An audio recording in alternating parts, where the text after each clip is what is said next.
Shalom, shalom, Yesu ashimwe cyane, ndabaramukije mu izina rya Yesu Kristo, Imana ibahe umugisha kandi bagirire neza. Ndagarutse kukubwira ko uri umunyamahirwe w'uyu munsi.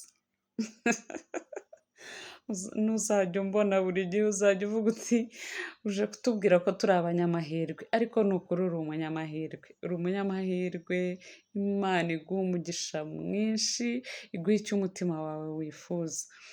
Tugarutse rero nanone gusangira ijambo ry'Imana ritubwira ku bwami bw'Imana. Tugiye kwiga ku bwami bw'Imana kugira ngo ubwami bw'Imana buze muri twebwe. Ni iki Imana igiye kutuganiriza kuri uyu munsi?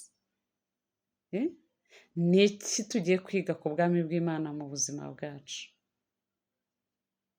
Ngiye kukubaza ibibazo, nawe ubyibaze, nanjye mbyibaze, twese twibaze. Utekereza ute ubwami bw'Imana buri mu buzima bwawe? Ese ubwami bw'Imana ni iki? Ubwami busobanura iki? Reka mbisobanure uko mbyumva, hanyuma nawe Umwuka Wera araza kugufasha gusobanurira.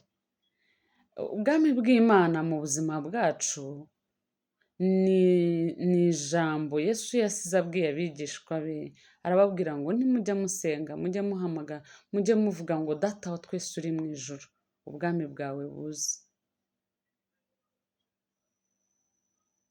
Bivuze iki? Bivuze ko ubwami bw'Imana iyo buje muri twebwe haboneka impinduka ku bwami bw'Imana bwaje mu buzima bwacu. Ubwami rero ni iki? Ubwami buba buyobowe n'umwami, bukagira ibisonga, bukagira abatware, bukagira ingabo, ubwami bugira itaka, ubwami bugira igihugu. Nta bwami budafite igihugu, ntibubaho. Hanyuma rero buriya Imana ijya kuvuga ngo nitujya dusenga tujye tuvuga ngo ubwami bw'Imana buze, ntago byari ukuza gusimbura ubwami buriho cyangwa se n'ubuyobozi buriho cyangwa se ahubwo Imana yashakaga kuba mu buzima bwacu yuzuye. Ntabwo nzi niba unyumvishije. Imana yashakaga kuba mu buzima bwacu yuzuye, atari igice. Ubwami aho bwageze bufata igihugu cyose, buba burimo bwuzuye. Ingabo ziba zikora, abashinzwe umutekano baba bakora, ibigega, ubuhinzi, ibintu byose bijyanye n'ubwami kugira ngo bubeho buba bwuzuye. Bivuze ngo Imana yaravugaga ngo ubwami bw'Imana buze, nibumara kugera muri twebwe, nibugwira muri twebwe, ubwami nibugera muri twebwe bugwire budafite igice, atari igice, atari ugutekereza ngo Imana irampa ibi ngibi gusa, ahubwo Imana iri muri wowe yuzuye.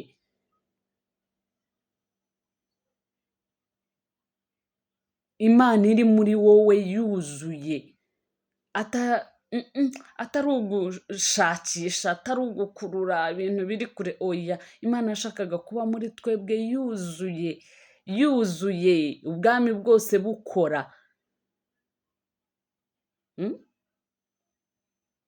Igice cy'umutekano gikora, igice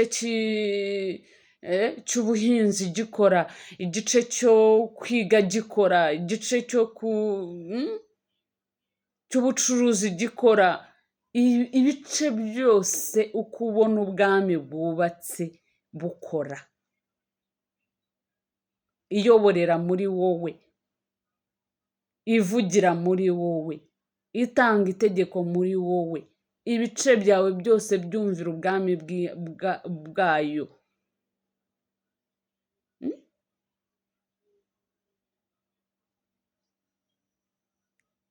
Ubwami bw'Imana mu buzima bwacu. Turakomeje. turakomeje ndabizi ni isomo riremereye ariko nanone rizadufasha kugira ngo twumve Imana. Ubwami bw'Imana mu buzima bwacu rero ni ikintu gikomeye cyane. Ubwami bw'Imana bushaka gutegeka mu buzima bwacu, bushaka guhabwa umwanya, bushaka kuyobora.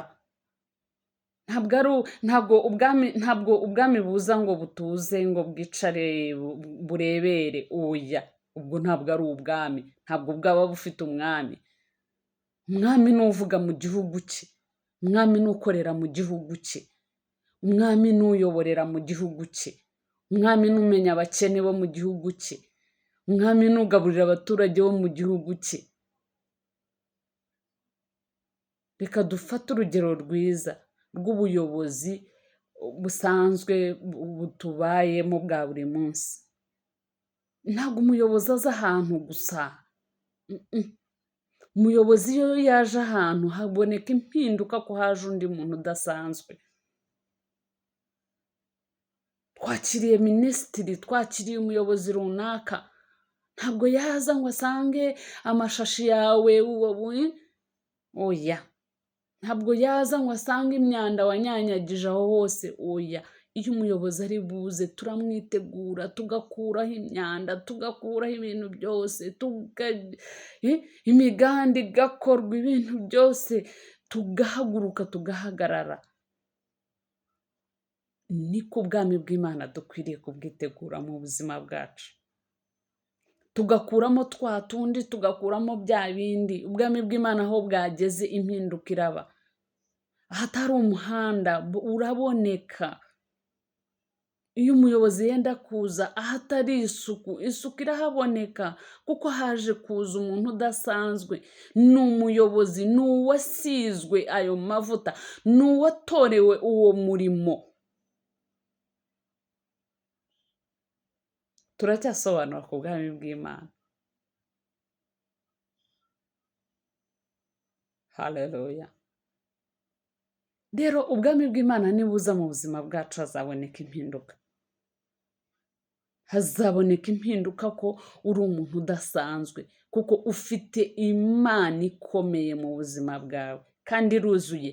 Imana iyo yuzuye muri wowe, ubwami bwayo bwaje, ingabo zitegeka, ingabo zikora umurimo wazo, abashinzwe amasoko bakora imirimo yabo, abashinzwe amavuriro bakora imirimo yabo. Mbwiza ukuri, ubwami bw'Imana nibuza tuzabura iki? Turacyari muri introduction, turacyasobanuye icyo ubwami bw'Imana busobanuye.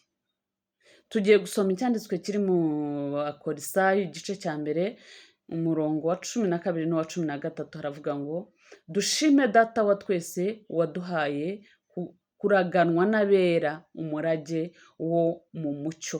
Niwe wadukijije ubutware bw'umwijima, adukuramo akatujyana mu bwami bw'umwana we akunda. Haleluya. Turashimira Data wa twese wadukuye mu butware bw'umwijima, akaduha kuraganwa n'abera, akatwemerera kuza mu bwami bw'umwana we akunda. Bivuze ngo ubwami bw'umwana we akunda nabuyoboreramo. Turi mu bwami bw'undi mwami. Data akorera muri twebwe, atuye muri twebwe, aba muri twebwe. Haleluya. Ndagusaba, turimo turatangira iyi nyigisho, ndakwinginze dukomezanye. Sangiza abandi ubu butumwa kugira ngo bugere kure. Imana ibahe umugisha, ikomeze ibemerere kugira ngo ubwami bw'Imana bube mu buzima bwacu. Ubwami bw'Imana nibugwire, ibintu byose dufite bizarangira. Ijambo riravuga ngo nitwemera ko Data ari umwami, akaba muri twebwe, agakorera muri twebwe, dusaba icyo dushaka tuzagihabwa. Imana ibahe umugisha, ndabakunda, tuzongera. Imana ibagirire neza. Shalom.